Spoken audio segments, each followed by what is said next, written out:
શ્રી રામ જન્મભૂમિ અયોધ્યાથી આવેલ પૂજિત અક્ષત કળશ શ્રી રામચંદ્ર મંદિર કળશની પધરામણી કરવામાં આવેલ હતી. અયોધ્યાથી પધારેલ અક્ષત કળશ જૂના અખાડા દસનામ અખાડાથી શ્રી રામચંદ્ર મંદિર નાચતે ગાતે અને શ્રીરામના નારા લગાડી દૂધની ધારાવાળીથી પધરામણી કરવામાં આવેલી હતી. ભાવિકો દ્વારા પૂજન અને અર્ચન કરવામાં આવેલ હતું. સંવાદદાતા દેવચંદાની દેવ, દીવ મિરર ન્યૂઝ, જૂનાગઢ. જય શ્રી રામ. મારું નામ નરેન્દ્રસિંહ સોલંકી છે. અમે આજે અયોધ્યાથી પધારેલ પૂજિત અક્ષત કળશ જૂના અખાડા દસનામ અખાડાથી અહીંયા રામચંદ્ર મંદિર જવાહર રોડ આરકે એપાર્ટમેન્ટ બાજુની શેરીમાં આજે અક્ષત કળશ વાજતે ગાજતે બેન્ડ વાજા અને દૂધની ધારાવાળીથી અમે અહીંયા લઈ આવેલ છીએ.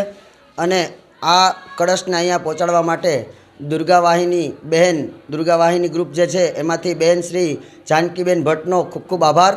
અને અમારા રામચંદ્ર મંદિર અને વાઘેશ્વરી યુવક મંડળનો બધાના અહોભાગ્ય કે આ કળશ અત્યારે અમારા મંદિર સુધી પહોંચ્યો.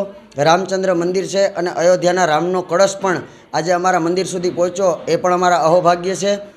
એના બદલ અમે બધાનો ખૂબ ખૂબ આભાર માનીએ છીએ. જય શ્રી રામ.